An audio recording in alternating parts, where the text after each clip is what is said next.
João 9.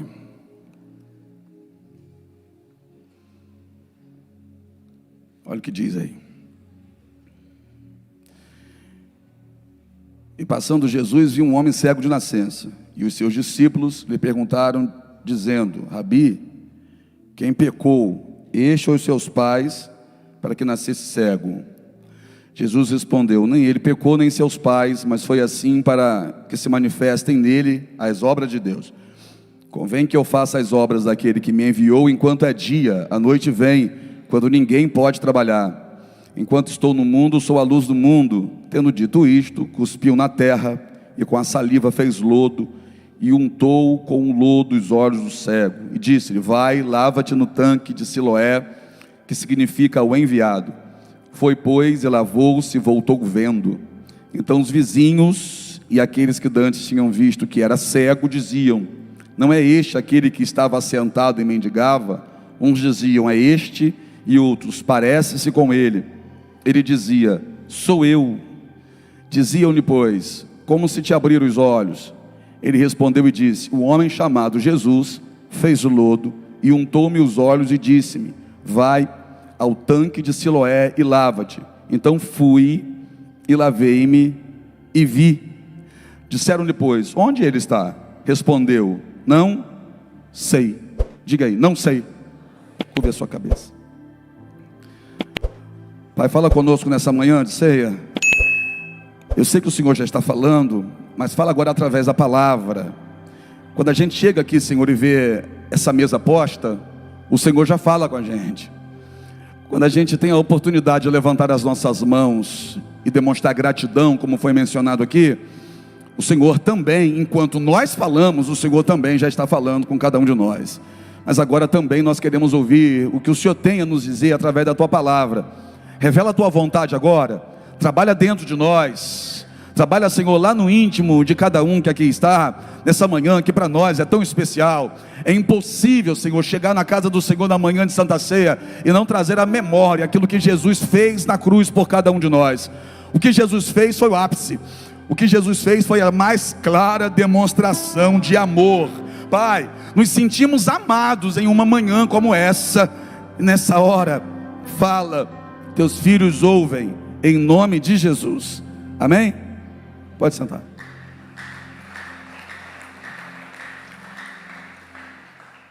Jesus estava saindo de Jerusalém nesse momento. Houve uma festa lá. Jesus entra lá no capítulo 5, quando a festa está acontecendo. Naquela festa que estava acontecendo, tinha um tanque. Apesar dos olhos do povo estar na porta dourada e no templo, dois grupos estavam ali, ou melhor, três. Mas os dois principais era o grupo que se reunia primeiro na porta dourada, e o segundo, o grupo que se reunia dentro do templo. Eram os dois grupos que mais chamavam a atenção. O grupo que se reunia na porta dourada era o grupo que se aproveitava de uma festa que era para adorar a Deus, mas se aproveitava daquilo para fazer os seus negócios. Eles se reuniam na entrada da cidade, da porta dourada, que era mais bonita, e ali eles ficavam comercializando. Então esse era o primeiro grupo. Era o grupo que não ia ali por causa do Deus que deveria ser adorado, mas ia ali para tirar vantagem em cima disso. Se aglomeravam na porta dourada. A porta dourada era a principal, porque dava de frente para o templo. Então as pessoas ficavam ali exibindo a sua riqueza e comercializando. Era barganha, né? A gente chama hoje de barganha o que acontecia na porta dourada. Se você tem o que me interessa e eu tenho o que te interessa, a gente se reúne na porta dourada e a gente vai negociar isso.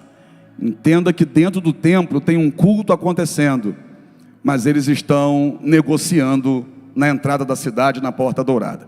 Um segundo grupo era o que estava dentro do templo. O que estava dentro do templo era o grupo dos religiosos. Eles estavam lá dentro, servindo do jeito deles, adorando do jeito deles. E qual era o jeito deles? Quem tinha algum tipo de deficiência não podia entrar. Então eles deixavam pessoas de fora e queriam estar do lado de dentro. Vamos lá. Eles deixavam pessoas do lado de fora e queria que no âmbito espiritual Deus os colocasse para o lado de dentro.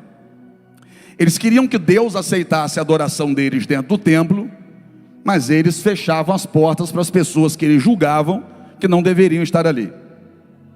Aqueles que eles julgavam que não deveriam estar ali eram impedidos de entrar.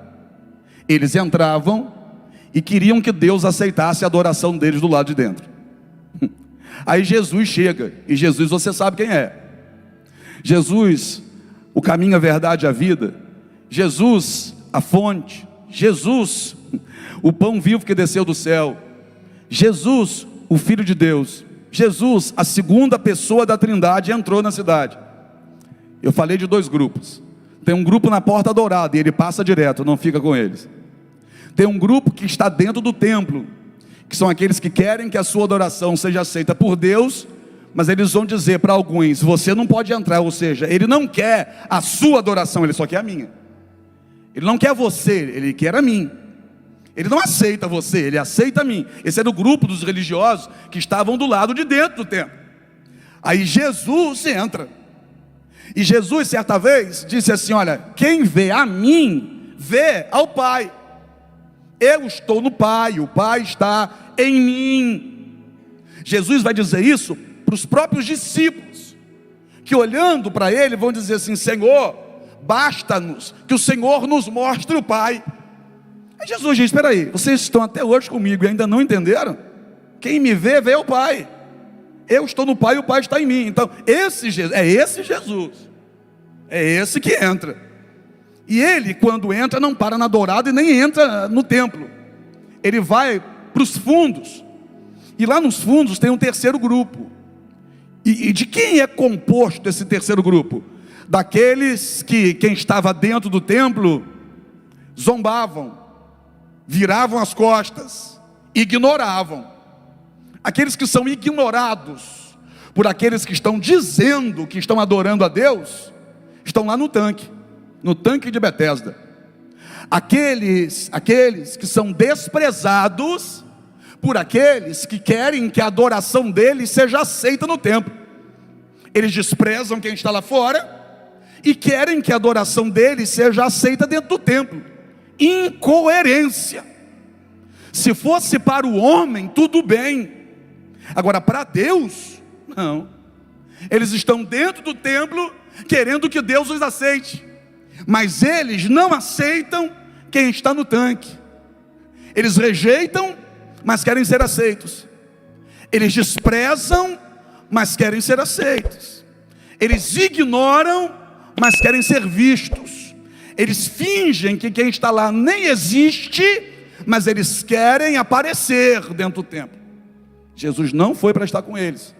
Jesus vai lá para o tanque, onde estão esses, rejeitados, desprezados, deixados de lado, ignorados, esquecidos. Jesus foi lá. E vamos ser sinceros, Jesus não foi lá para curar todo mundo. Poder para curar todo mundo à beira daquele tanque Jesus tinha. Porque eu li um texto aqui essa semana com vocês, que Jesus, querendo ficar sozinho depois da morte de João, trouxeram todos os enfermos até Jesus, e Jesus curou todos os enfermos que foram conduzidos até ele. Então Jesus tinha poder para chegar na beira do tanque de Betesda e colocar todo paralítico para andar, todo cego para enxergar. Jesus tinha poder para curar todos que estavam ali. Mas Jesus, chegando ali, ele vai direto na direção de um homem. E pergunta para aquele homem: quer ficar são?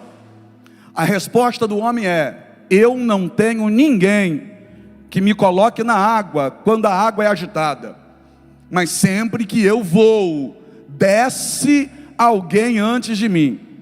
Porque de tempo em tempo um anjo descia na água, agitava a água, e a primeira pessoa que entrasse na água depois do tanque ser agitado pelo anjo era curado de qualquer enfermidade que estivesse.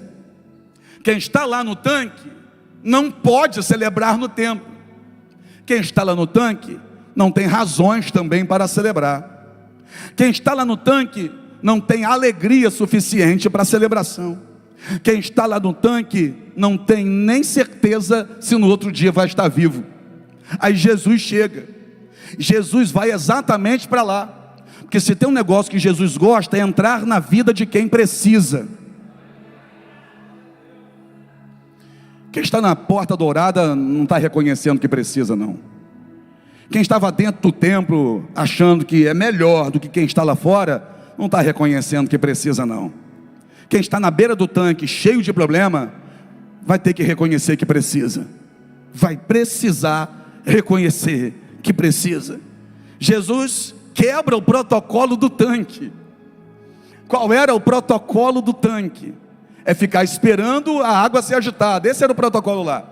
Protocolo de atendimento do tanque de Betesda. Funciona assim: o anjo agita a água, o primeiro que entra é curado, só o primeiro, o segundo já não vai ser mais curado. Esse era o protocolo do tanque. Aí Jesus chega no tanque que tem um protocolo e quebra o protocolo do tanque. Que ele olha para esse homem que diz que não tem ninguém que o coloque na água e vai dizer: levanta, toma a tua cama e anda. Levanta, toma a tua cama e anda. Interessante isso. Jesus quebra o protocolo, dando a vitória para quem não entrou no tanque. Ali naquele tanque funciona para quem entrar no tanque. Então a esperança desse homem, a expectativa desse homem, o desejo desse homem é entrar no tanque. Ele não consegue entrar. Sempre que ele tenta, vai alguém na frente dele e ele não tem ninguém. Ele diz que ele não tem ninguém que coloque ele no tanque. Mas quando Jesus chega para mostrar para ele uma coisa. Pergunta o quê? A mim você tem. Você pode não ter família, mas a mim você tem. Você pode não ter amigo que te coloque aí dentro, mas a mim você tem. Você pode não ter pessoas que você ajudou e que agora estejam aqui para te ajudar. De repente alguém foi ingrato, de repente você já ajudou tanta gente ao longo da sua vida, mas depois que o problema chegou até você, essas pessoas que um dia você ajudou não estão aqui para te ajudar. Você não tem as pessoas que você ajudou um dia, você não tem a tua família para te colocar nesse tanque, você não tem amigos para te fazer descer ali, mas eu vim aqui para te dizer que a mim você tem. Então levanta, toma a tua cama e anda. E eu não vou fazer do jeito que você queria que os seus amigos fizessem. Eu vou fazer de forma diferente, porque você queria que alguém te carregasse. Eu cheguei para te colocar de pé. Você queria que alguém te pegasse no colo, mas eu cheguei para te colocar de pé. Você queria que alguém te conduzisse até ali, mas eu cheguei para te tirar daqui. Você queria que alguém descesse você ali, mas eu não cheguei aqui para fazer você descer. Eu cheguei aqui para fazer você levantar. Não tem família, não tem amigo, não tem colega, não tem ninguém que um dia ele serviu para servir a ele, mas Jesus chegou para dizer: você tem a mim, e é melhor ter a mim do que qualquer um outro, porque eu posso fazer o que nenhum ou outro é capaz de fazer. Está comigo, crente? Você tem Jesus. Você tem Jesus. Você pode não ter mais aquela pessoa que você tanto ajudou e hoje virou as costas para você. O que é isso? Ser humano. Você não conhece não, Ricardo? Ser humano? Ser humano é assim. Você faz pela pessoa. Você faz, vai lá, ajuda, levanta, inspira a pessoa, motiva, ensina um caminho para ela. Precisa dela depois para você ver. Você vai estar lá. Bota comida na mesa dela. E quando precisa de comida na tua mesa, cadê ela? Estende a mão quando ninguém queria saber dela. E quando você precisa, cadê que vai aparecer? Apóstolo, então eu vou parar de fazer. Não para não. Porque enquanto você estende a mão para alguém aqui, tem um Senhor com a mão estendida para você de lá de cima. E a tua recompensa não vai vir desse ingrato ou daquela ingrata. A sua recompensa não vai vir daquela pessoa que você tanto ajudou e hoje ainda se acha no direito de falar mal de você. Tem uma vida tão miserável, desgraçada, arruinada, que gasta o tempo dela falando mal da tua vida. Não esquenta a cabeça. Faça o que então? Continue vivendo da melhor maneira que você possa viver, daquele jeito que só Jesus pode fazer você viver. Sabe por quê? Que a tua recompensa não vem de homens, a tua recompensa vem de Deus. Eu cheguei para te tirar daí.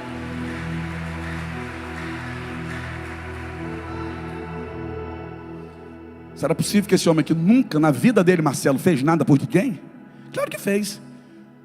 Vou dizer, até gente que não é tão boa assim, em algum momento da vida fez alguma coisa por alguém. Porque não tem ninguém que seja de todo ruim, assim como não tem ninguém que seja completamente certo.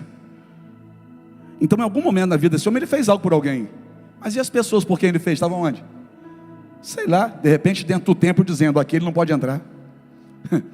De repente na porta dourada dizendo, ele não é digno para estar no nosso meio. Mas Jesus chegou ali, não carregou ele, fez ele se levantar. Olha, eu até gostaria de ser carregado por ele, sim, mas ele mostra para nós que dá para a gente se colocar de pé. Você entendeu ou não? Quando for de fato necessário, ele vai te carregar. Mas eu não sei se você já reparou na Bíblia, o intuito dele sempre foi colocar a gente de pé. Você percebeu isso já na Bíblia? A mesma coisa que eu já percebi? Ele sempre tem um desejo de colocar quem está caído de pé. O rapaz levanta. E faz o que quando levanta? Vai para dentro do templo. Se esse camarada quando levanta vai para o templo, isso me faz entender que ele sempre quis estar dentro do templo. Ele sempre quis, ele sempre desejou estar dentro do templo. Porque Jesus no outro dia vai encontrar ele dentro do templo. E lá estava ele dentro do templo. Aí Jesus vai dizer para ele, ó, não peca, para que não aconteça com você algo pior do que estava acontecendo.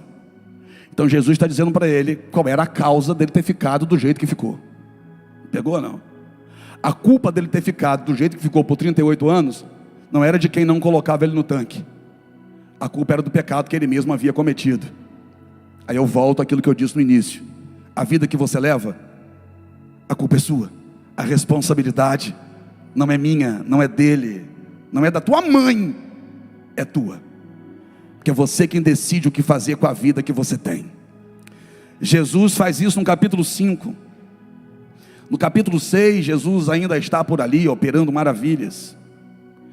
Quando a gente chega no capítulo 7, é o último dia da festa. A festa termina no capítulo 7. Jesus chegou no capítulo 5.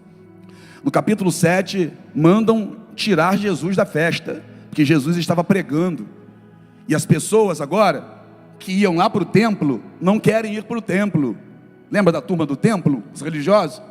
Aquela turma já não queria mais para o templo, a turma queria estar onde Jesus estava pregando. Aí mandam 2 soldados para prender Jesus e tirar Jesus da festa. Aí quando esses 2 soldados param, Jesus está pregando, a ordem que eles têm é prender Jesus e tirar Jesus dali, fazer Jesus parar. Só que esses soldados quando chegam lá, um olha para o outro e diz, faz você, porque eu não vou fazer isso não. Nenhum dos 2 tem coragem de fazer Jesus parar. Voltam até quem os enviou e disse assim, olha, não dá para a gente parar ele não, porque na verdade nós nunca vimos ninguém pregar com a autoridade que ele prega. O que aconteceu com os 2 soldados? Se converteram. Você não entendeu não, né? Aqueles que foram enviados para perseguir, se converteram. Pegou, Bruno? Ó, aqueles que foram enviados para perseguir, para tentar parar, se converteram. Vai ter muita gente se convertendo então, por causa da sua vida, não é? Quem se levantar para perseguir você, vai se converter, vai estar aqui dentro, de mãos erguidas, adorando ao Senhor, e vai ver o quanto é bom viver isso que você está vivendo. Os soldados se converteram, isso é capítulo 7. No capítulo 8, a festa já acabou. Mas naquela noite, que foi o último dia da festa, Jesus subiu um monte. E lá em cima do monte, passou a noite orando. Quando desceu do monte, já é capítulo 8, ele senta na porta do templo e começa a escrever com o dedo no chão, na porta do templo. Você conhece essa história, está lembrando, né? Enquanto Jesus está na porta do templo, um dia depois da festa, escrevendo com o dedo no chão, alguns homens trazem pelas ruas uma mulher arrastada, jogam ela até os pés de Jesus e dizem assim, Senhor, essa foi pega no próprio ato adulterando. Na lei de Moisés diz que as tais sejam apedrejadas. E o Senhor, o que é que o Senhor diz? Tentando-o. Porque se Jesus diz, joga pedra nela, eles iam perguntar, cadê o amor que o Senhor prega? Se Jesus diz, solta ela, eles iam dizer, o Senhor está se levantando contra a lei de Moisés.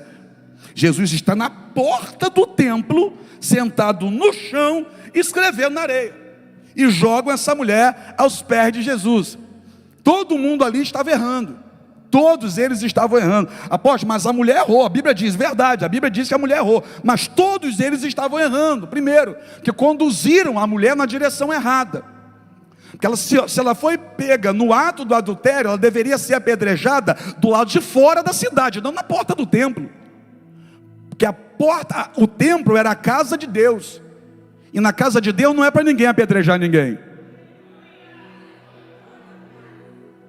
Casa de Deus não é lugar de apedrejamento. Casa de Deus não é lugar de dedo apontado. Casa de Deus não é lugar de julgamento de homem. Casa de Deus, quem vai julgar é Ele. Tanto que Ele julgou a causa ali na hora. Você percebeu não que Ele julgou a causa na hora? Todo mundo está errado. Estão querendo apedrejar ela na casa, que é a casa de misericórdia, que é a casa onde Ele manifesta poder e graça. Olha aí. E o Senhor, o que é que o Senhor diz? Jesus para, levanta os olhos, olha para eles e diz: aquele que dentre vós não tiver pecado, que seja o primeiro a atirar a pedra nela. Apóstolo, por que essa palavra? Porque amanhã é de Santa Ceia. Então olha para alguém e diga assim, ó, aquele aqui que não tiver pecado, levanta e diz quem não pode cear.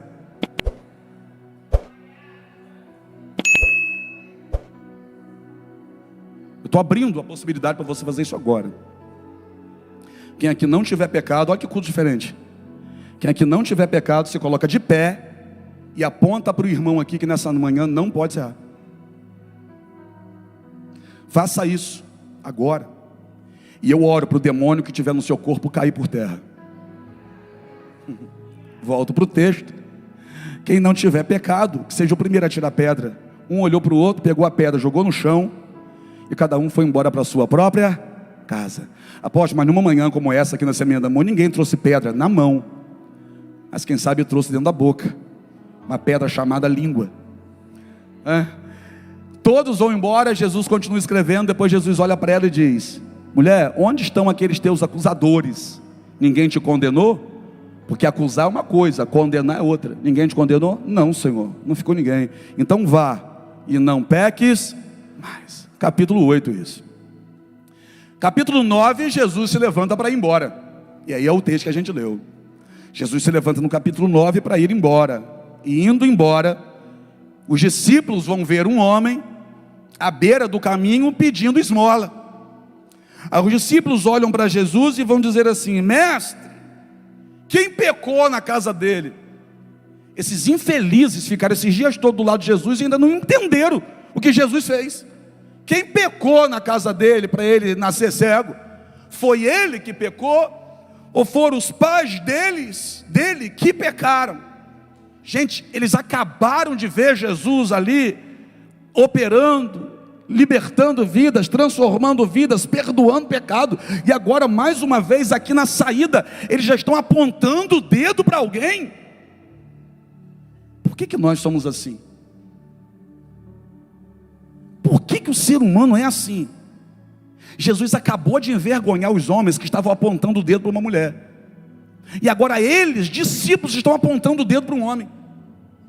Por que a gente tem tanta dificuldade de olhar para a nossa própria vida, esquecer a vida do outro, deixar o outro viver?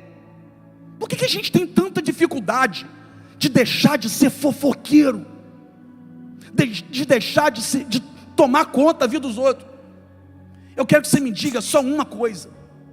Me diga o nome de uma pessoa bem sucedida na vida, só uma, bem sucedida de verdade, que seja fofoqueiro. Há uma pesquisa reconhecida mundialmente, que nenhum fofoqueiro enriquece. Nenhum fofoqueiro tem sucesso na vida, porque eles dedicam o tempo deles a tomar conta da vida do outro. Os camaradas acabaram de ver Jesus ali envergonhar homens que estavam com o dedo apontado para alguém que estava no chão. Eles vão reproduzir a mesma coisa ali fora agora, porque a mulher está no chão, ou melhor, o homem está no chão, e eles estão com o dedo apontado para o homem, igualzinho Os outros fizeram ali atrás. Quem pecou na casa dele? Aí Jesus tem que dar um cala-boca neles, né? Ninguém pecou, mas ele está assim para que se manifeste nele as obras do meu Pai. Tragam ele aqui.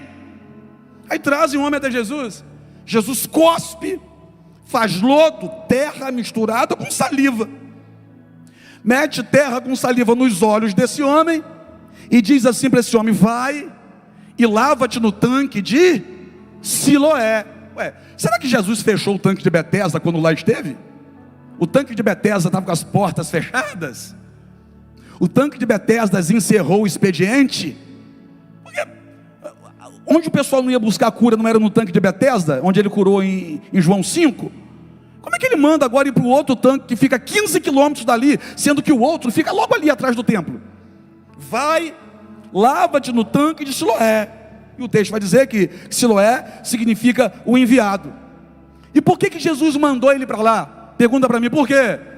Porque quis. Jesus quis o quê? Que aquele homem fosse lá. E por que Jesus mandou lama nos olhos dele? Para que ele fosse.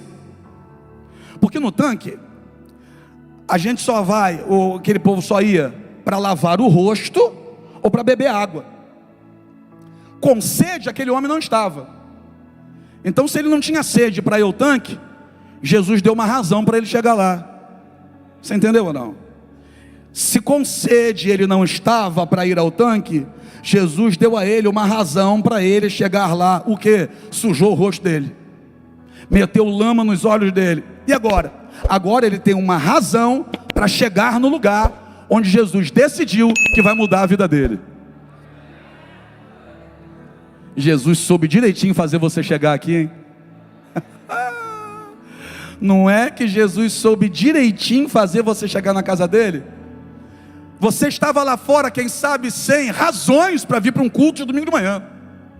Você estava lá fora, como eu, no passado, sem razões nenhuma para entrar dentro de uma igreja. Você não sentia essa necessidade. Porque se esse homem não estava com sede, não havia nele necessidade nenhuma de ir até o tanque. Não tem necessidade de ir ao tanque, não estou com sede. Jesus cria uma necessidade para fazer esse homem chegar onde ele queria que esse homem chegasse. Existem algumas dores que ele é que provoca para colocar você no lugar que ele te quer. Ai, meu Deus do céu, olha para alguém, diga para essa pessoa: Jesus vai colocar você no seu lugar. Jesus vai te colocar no seu lugar.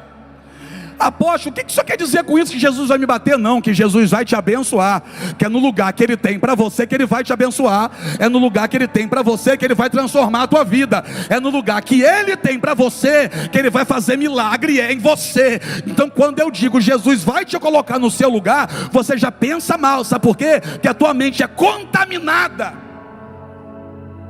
Pessoas com mente contaminada só andam armadas, acham que tudo é problema, tudo é que fulano falou, que Beltrano disse, falando de mim.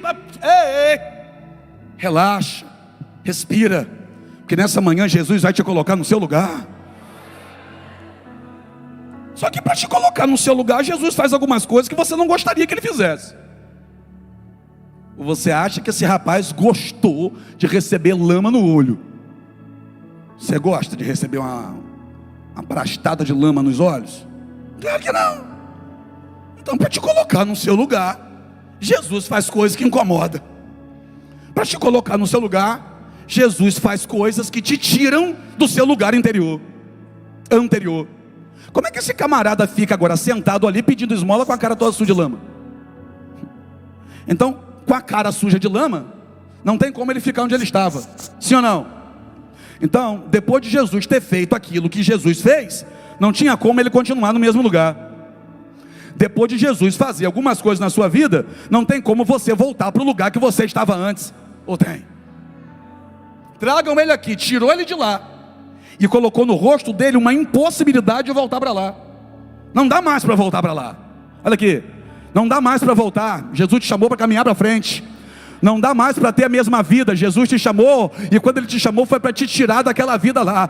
Quando Ele te chamou, foi para te tirar daquele lugar que você estava prostrado, sentado, só pedindo esmola, vivendo de resto. Jesus te chamou para sair dali e nunca mais voltar. Aí Jesus mete lama nele, vai e lava-te no tanque de Siloé. Aquele homem naquele exato momento pegou o celular dele, habilitou o comando de voz e disse: Waze. Aí o Waze abriu e perguntou para ele: para onde deseja ir? Aí ele disse para o Waze, através do comando de voz: tanque de Siloé. Aí o Waze disse: tudo pronto, vamos. Na próxima, vire à direita. Em 800 metros, siga em frente. Foi assim que aconteceu, sim ou não? O homem não tinha o Waze, mas o homem tinha uma palavra.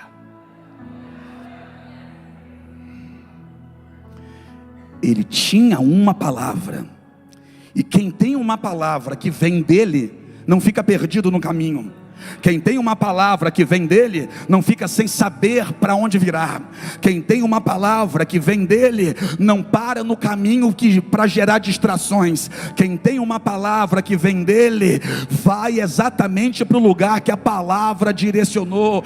Esse homem, sem ver absolutamente nada, com o rosto agora sujo de lama, esse homem sem ter ninguém que o carregasse, esse homem sem ter um cão-guia que fosse, sem ter nenhuma bengala de cego na mão, com um sensor de buraco na ponta que apitasse, esse homem se levanta e vai para a direção que Jesus apontou. Mas como que ele vai enxergar a direção que Jesus apontou se ele não enxerga? Jesus disse: tanque de Siloé. E o que era tanque de Siloé? Era um lugar que você não gostaria de ir se fosse você.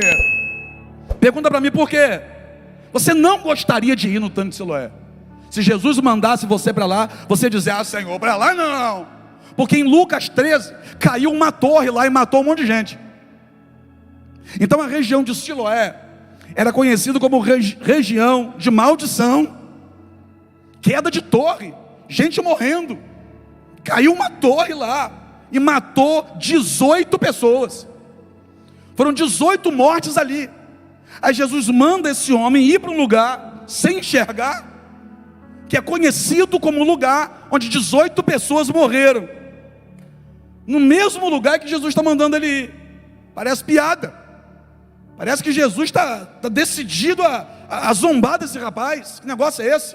Cospe, mete saliva com terra no olho dele, diz para ele ir, não manda ninguém levar, não manda ninguém segurar no braço dele para conduzi-lo, e ainda diz que é no tanque de Siloé, mas não tinha outro lugar não. Se fosse a questão só de lavar o rosto para ele enxergar, não dava para dar uma caneca de água na mão dele não? Que Jesus disse: olha, vai no tanque de Siloé e lava-te lá, lava o seu rosto lá. Se era só para lavar o rosto, gente, não dava para alguém trazer um copo d'água de 200 ml pelo menos, jogar no rosto dele e dizer: esfrega com a tua mão, ou uma toalha úmida e passar no rosto dele. Se era para limpar, não era para limpar, era para posicionar. Que você nunca vai receber a tua vitória fora da posição que Ele quer te ver. Eu quero te ver no tanque de Siloé. Fora da posição não tem milagre, fora da posição não tem vitória. Agora na posição se prepara, que a vitória chega, as bênçãos te alcançam, o milagre te pega. Ele chega no tanque de Siloé sozinho. Ô Rony, se ele fosse com mais gente, ele ia chegar no tanque de Siloé? Não ia não, Rony. Porque tem lugar, irmão, que se a gente estiver andando com outras pessoas, a gente não consegue chegar. Você acredita nisso, amigo? Tem lugar que Deus decidiu que a gente tem que estar. Tem posições que Deus decidiu que a gente tem que estar, que é melhor ficar sozinho na posição do que com muita gente longe dela. Ele vai sozinho. Que se ele fosse com mais alguém, pastor Vitor, alguém ia tentar jogar uma caneca d'água na cara dele no meio do caminho, para tentar resolver o problema de outro jeito. Ou você faz do jeito que Deus manda, ou então cada hora um vai te dar uma opinião diferente acerca do que você tem que fazer. Porque se ele fosse cheio de gente, ia dizer assim: rapaz, passa um pano molhado nesse rosto. Rapaz, tudo bem, vai para lá, mas tira essa lama daí primeiro. Rapaz, vai para lá, mas aqui, tem uma água aqui, ó. Lava esse olho aí. Lava esse olho agora, rapaz. Você não precisa ir para lá desse jeito. Quem disse que eu não preciso fazer do jeito que Deus mandou? Acaso vai fazer no lugar de Deus a minha vida? Quem disse que você não precisa fazer desse jeito assim? Acaso alguma vez fez alguma coisa por você na tua vida? Ele estava na beira do caminho mendigando, não tinha ninguém lá. Aí agora poderia vir muita gente para tentar dar opinião para ele. Porque quando você está na rota do milagre, o que não vai faltar é gente querendo te tirar dela. Ele vai sozinho, porque é melhor ir sozinho para a posição do que com muita gente para o lugar errado. Chega lá, lava o rosto. Estou terminando. E quando ele lava o rosto, irmã, ele faz isso aqui, ó, traz a água.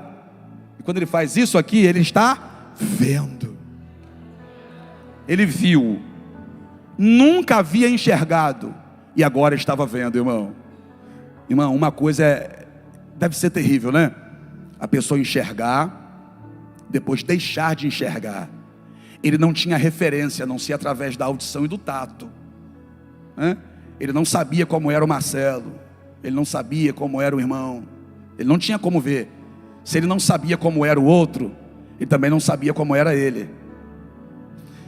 E quando ele lava o rosto, é claro que ele tem que se inclinar, porque é um tanque. Ele lava o rosto e a lama sai.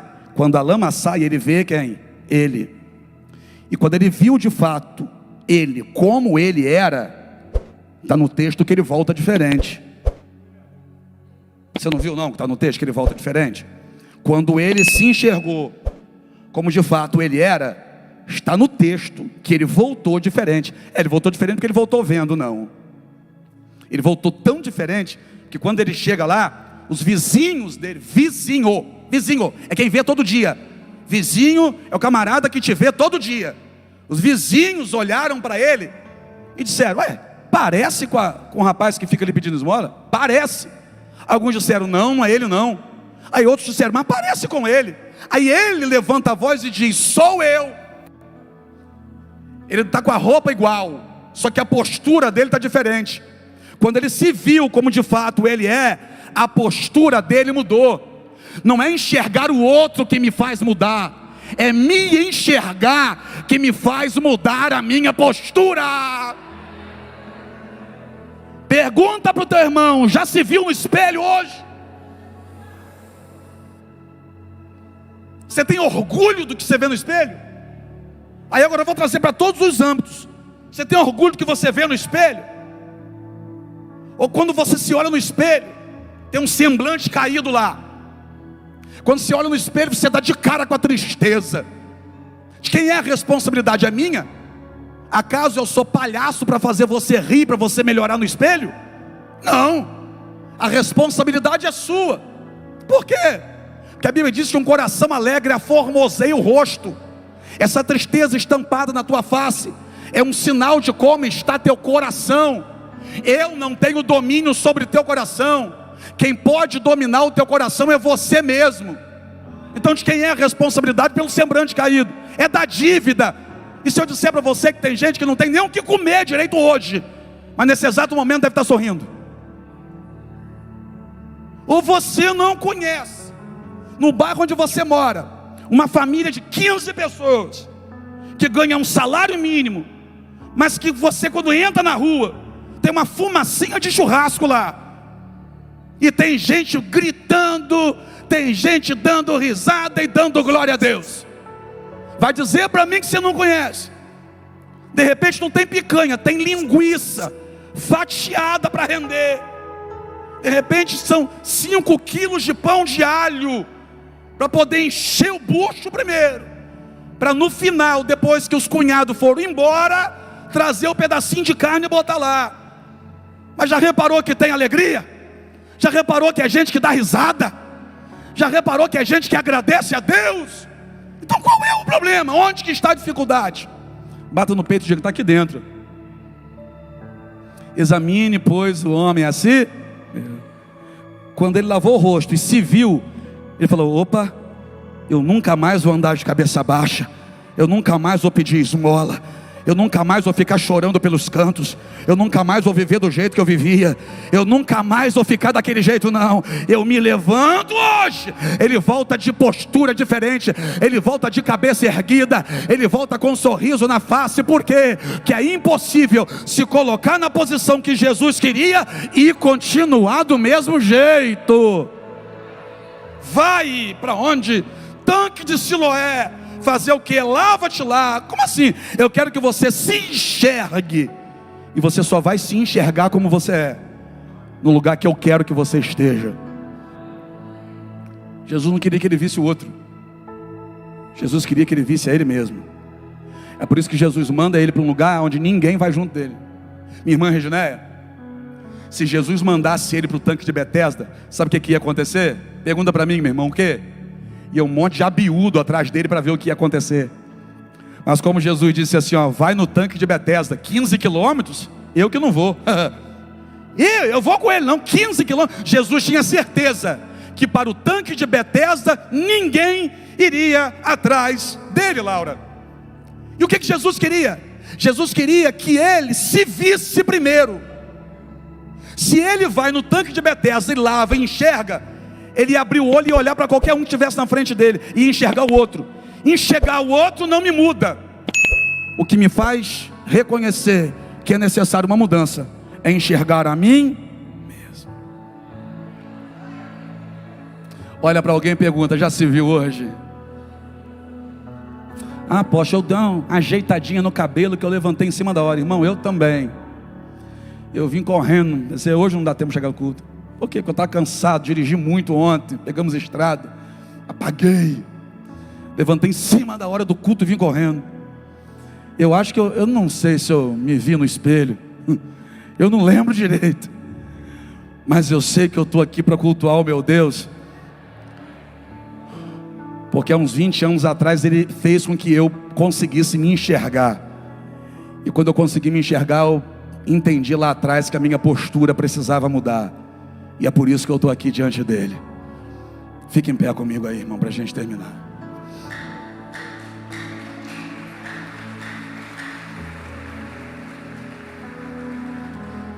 Você está se enxergando direito? Pastor Vitor, vamos causar uma briga aqui agora. Quer ver? Ó? Olha para quem está do seu lado e diga assim, ó, você precisa se enxergar.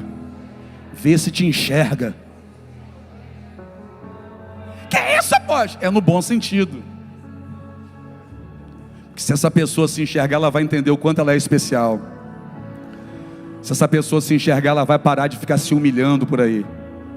Se essa pessoa se enxergar de verdade, ela vai andar de cabeça erguida. Se essa pessoa se enxergar de verdade, ela não vai aceitar mais esmola de ninguém. Ou não vai viver mais correndo atrás de esmola de ninguém. Se enxerga. O que Jesus queria? Que o rapaz se enxergasse como ele. Jesus enxergava ele. Porque está todo mundo olhando para ele dizendo pecador, mas Jesus, quando viu algo diferente. Jesus olhou e disse: não, ninguém pecou na casa dele, nem ele nem os pais. É assim, para que se manifeste nele as obras do meu Pai. Para aí. Para que se manifeste nele as obras do meu Pai. Então esse homem é alguém a quem meu Pai ama. Esse homem é alguém a quem meu Pai ama e decidiu transformar a vida. Era assim que Jesus enxergava ele. Eu não sei como as pessoas te enxergam, mas o principal é você se enxergar. Porque quando você se enxerga, pouco importa o que aqueles que não conseguem nem enxergar a si mesmo estão dizendo que enxergam em você.